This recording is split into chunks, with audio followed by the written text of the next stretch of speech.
तिवारी जी मैं आपसे शुरू करता हूं, ये क्यों ये हिंदू अगर हिंदुस्तान में अपना रामनवमी की यात्रा नहीं निकालेंगे, हनुमान जयंती की नहीं निकालेंगे तो कहां निकालेंगे? ये सवाल मैं आपसे पूछ रहा हूं क्योंकि आप ही कहती है बीजेपी को सत्ता में लाओ और उसके बाद जो है ये देखिए अब हिंदुओं का कल्याण होगा। अब देखिए यात्रा पे भी पहरा लग गया है।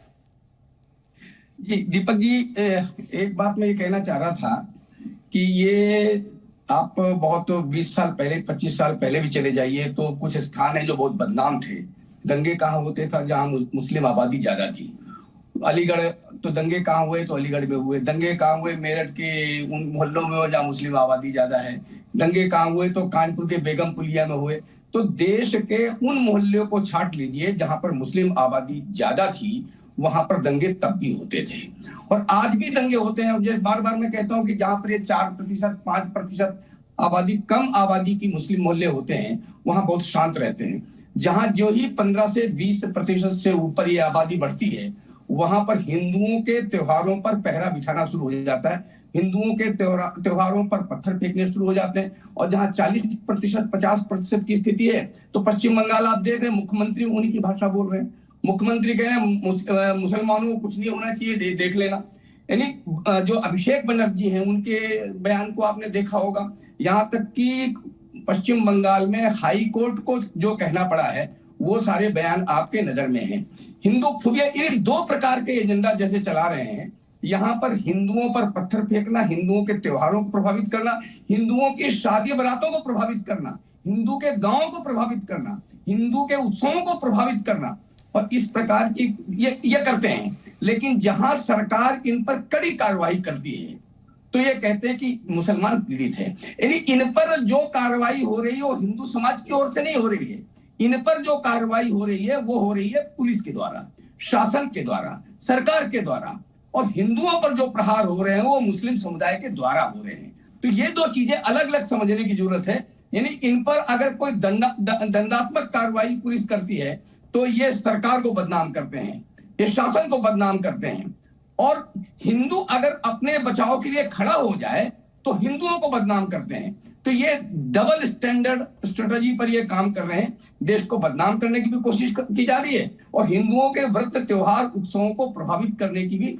आप देखिए प्रोफेसर, मैंने कहा ठीक है, एक छोटे छोटे तर्क रखते विजय शंकर तिवारी जी, आपने एक सही बात बोली। अब मुझे बताइए प्रोफेसर जुनैद हैरिस साहब, रामनवमी पर पत्थर फेंके गए, हनुमान जयंती पर पत्थर फेंकने की प्लानिंग थी, दिल्ली में हर जगह शोभा यात्रा निकली, जहांगीरपुरी जहां पिछले साल दंगा हुआ वही बदनाम क्यों? कारण एक एग्रेसिव मॉब है, एक मस्जिद है जहां से पत्थर फेंके जाते हैं। ये क्या है प्रोफेसर साहब? हिंदू यहां पर शोभा यात्रा ने निकाले तो कहां पर निकाले? सरकार से तो मैं सवाल पूछूंगा, आएंगे बीजेपी वाले कि आपने क्या कर दिया, लेकिन आप लोगों ने क्या किया? प्रोफेसर जुनैद हैरिस साहब, जो आप जैसे इस्लामिक स्कॉलर है, उनको शायद इसके बारे में चिंतन और मनन करना चाहिए। देखिए, मैं आपको एक चीज बता दूं कि अकॉर्डिंग टू इस्लाम गलत है पत्थर फेंकना किसी की भी आस्था, किसी की भी पूजा पद्धति, किसी की भी शोभा यात्रा पर, नंबर 1। नंबर 2, अकॉर्डिंग टू हमारे कानून, हमारे लॉ, ये गलत है कि आप जो है जैसे अपनी आस्था है, जैसे अपनी पूजा पद्धति है, वैसे ही दूसरे को हम सम्मान दें। और सबसे बड़ी बात यह है कि किसी भी दंगे में अगर नुकसान होता है तो सिर्फ मुसलमान का होता है। वो क्यों दंगा करेगा? वो धर्म से भी जाएगा, कानून से भी जाएगा, अपना नुकसान भी करेगा। फिर मैं याद दिलाऊंगा, आप उसको भूल गए, अंकित शर्मा जो आईबी का वो था। ये एक तरफा बात मत करा करिए। जब मुस्लिम चिंतक लोग एक तरफा बात करते हैं तो मुझे बड़ा आश्चर्य होता है। बात सुने, नहीं मैं क्या कह रहा हूं इसे सुने। आप कह रहे हैं कि अगर वो मुसलमान मारा जाता है, आप ये कह रहे हैं? मैं कहता हूं कि दंगा के अंदर मुसलमानों का जितना नुकसान होता है, आप अभी आंकड़ा उठा करके देख लिए कि रामनवमी पर भी जो दंगा हुआ है उसमें नुकसान किसका हुआ, आंकड़ों को उठा करके देख लीजिएगा आप। मैं कह रहा हूं कि पत्थर मारने के लिए आप एक सॉफ्ट कॉर्नर रख लेंगे, नहीं भाई इस्लाम ये नहीं कहता इनने पत्थर मारे, ये गलत है, लेकिन मुसलमान का नुकसान हो गया, यही कह रहे हैं ना आप?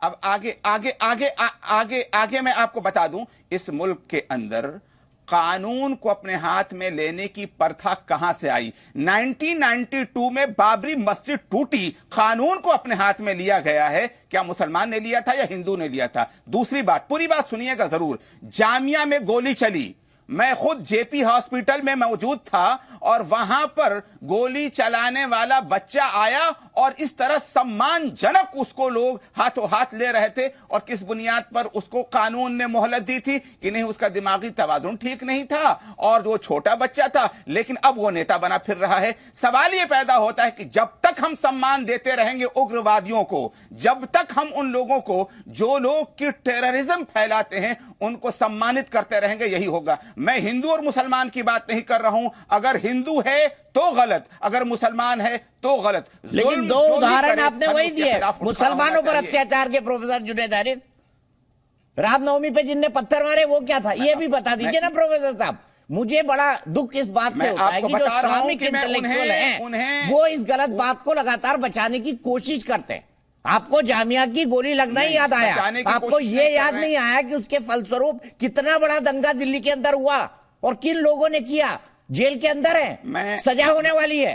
मैं सुनिए, मैं आपको एक चीज बता दूं कि आप कह रहे हैं कि मैं बचाने की कोशिश कर रहा हूं। मैं तो ये जानना चाहता हूं और मेरी सबसे बड़ी चाहत है कि तफ्तीश करके उनको सजा दी जाए जो इस्लाम के नाम पर ये मुसलमान बन करके मुसलमानों को और इस्लाम को बदनाम करने की कोशिश कर रहे हैं। जब तक आप जैसे इंटेलेक्चुअल लोग आंख बंद करके रखेंगे, विजय शंकर तिवारी जी कवर फायर दे रहे हैं, प्रोफेसर साहब कवर फायर दे रहे हैं कि नहीं दे रहे?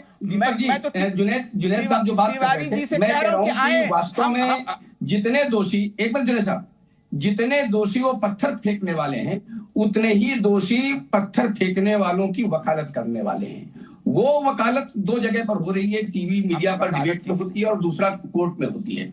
आप देखिए कि इस प्रकार जब भी कुछ बात होती है तो पूरा एक ग्रुप, पूरा एक गिरोह उनके बचाव के लिए खड़ा हो जाता है।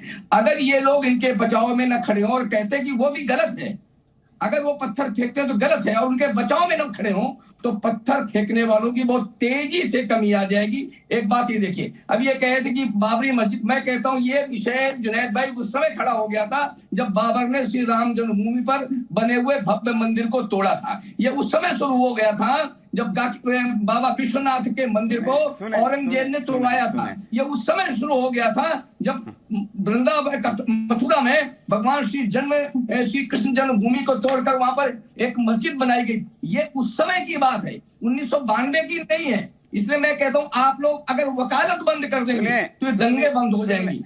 और ये दुनिया जानती है हिंदू सहिष्णु है, दुनिया भर में हिंदुओं का सम्मान होता है जुनैद साहब, दुनिया भर में, अमेरिका, जर्मनी, कोई भी देश था लीजिए।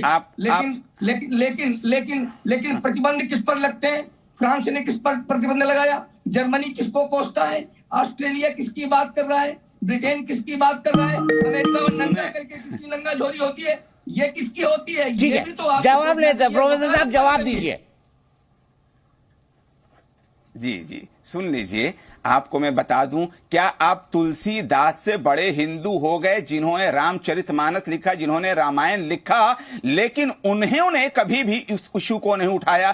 क्या महाराणा प्रताप जो कि बाबर के पोते से जिसने लड़ाई की है और उसके सेनापति खुद हाकिम खां थे, मुसलमान थे, उन्होंने कभी इस इशू को नहीं उठाया था जिसको राम जन्मभूमि के नाम पर आपने उठाया? शिवाजी ने इतनी लड़ाइयां लड़ी औरंगजेब से, इन्होंने कभी इस इशू को नहीं उठाया। 14% मुसलमान उसके अंदर थे। सवाल यह पैदा होता है कि वो कौन सी चीज है कि अचानक सामने आती है। अभी की मैं बात आपसे कर रहा हूं, जो पूजा आज आप मना रहे हैं, ये बताइए इसकी हिस्ट्री क्या है? इससे पहले कब मनाई गई है? कब से मनाना शुरू किया? आज के दिन हमारे साथ एक साध्वी जी थी, उन्होंने कहा कि हम मदरसों में जो तालीम होती है उसके खिलाफ ये सब पूजा शुरू किए हैं। आप बता दीजिए कि इससे पहले कब जो है आपने हनुमान जी का महोत्सव मनाया है?